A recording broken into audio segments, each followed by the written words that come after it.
Kaiju number 8's finale has come and gone, and it proves exactly why the series has been so frustrating. Fans are divided. Some enjoyed it, some didn't. I reviewed the series just a year ago, back when it was still building hype. I said that it had potential, but also major problems. Now that the story is finished, it's clear exactly where it succeeds, where it fails, and how the ending reinforces many of the critiques I made early on. Let's start with Kafka, the protagonist. This series opens with a promising premise. A 33-year-old man, stuck in a mundane but necessary job cleaning up kaiju, suddenly gains mysterious powers that allow him to finally chase his dream of joining the elite kaiju hunting corps. That setup immediately sets him apart from the typical shonen protagonist. He's older, more grounded, and could have brought a completely different perspective to the story. The early chapters even made it easy to empathize with him. He's failed repeatedly, and his closest friend is moving forward without him. That tension promised something a little deeper than your typical shonen underdog story. But unfortunately, much of that potential is abandoned as the story progresses. By the time the main conflict really gets going, Kafka acts and reacts like a standard shonen protagonist. The struggles tied to his age and adult responsibilities are largely forgotten. His victories, his fights, and even his motivations feel largely indistinguishable from any other shonen hero. The early promise of a more mature underdog is replaced with textbook shonen beats, power-ups, inspirational speeches, and flashy but kind of bland battles. Pacing is another constant issue throughout the manga, and the ending only highlights it. Kaiju number 8 is a monthly series with around 20 pages per chapter.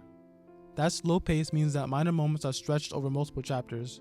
Sometimes a single fight, or even a simple confrontation, can take months to resolve.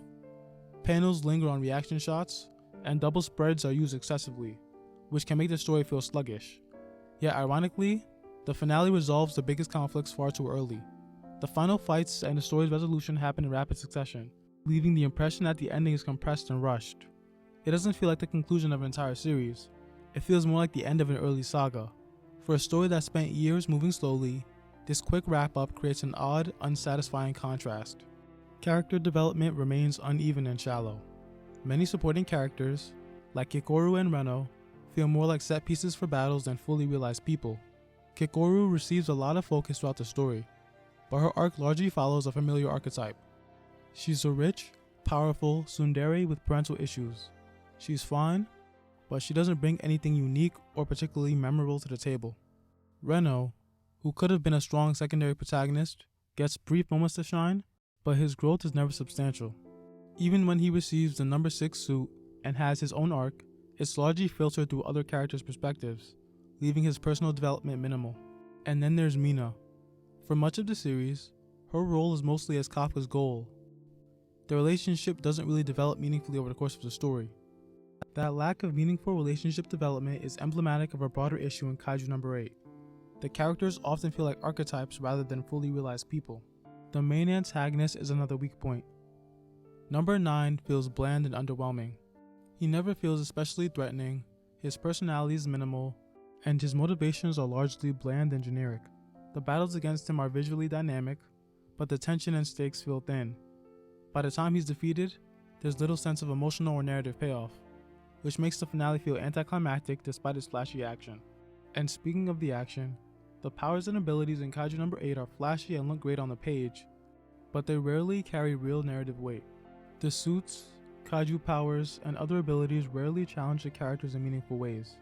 The ending delivers several visually impressive fight scenes, but they follow predictable formulas.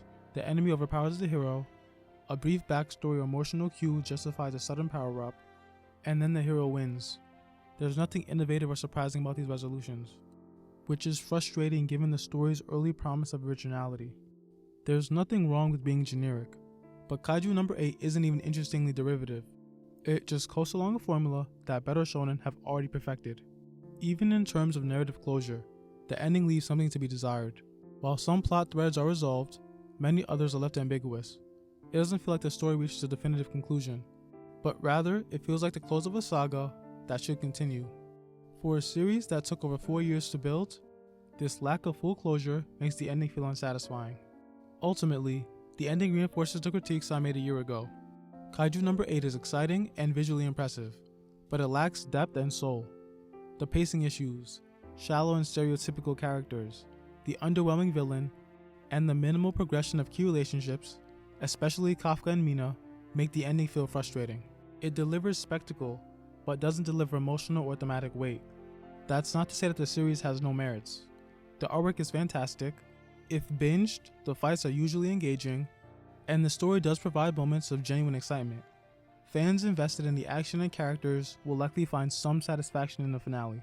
But for anyone hoping for a truly unique, emotionally resonant story, Kaiju No. 8 falls short. The early promise of Kafka's unusual setup, the adult perspective, and the potential for deeper relationships is never fully realized. In the end, Kaiju No. 8 entertains, but it doesn't leave a lasting impression. It's fun, it's flashy, and it has moments of excitement, but the ending highlights the series' biggest flaws. The story ends, yes, but it leaves the sense that it never fully knew what it wanted to be. Kaiju No. 8 ends with big battles and flashy powers, but the soul of the story? That's still missing. But that's all for now. If you guys enjoyed the video, please feel free to like, comment, and subscribe. It really helps out the channel, and I'll see you guys next time.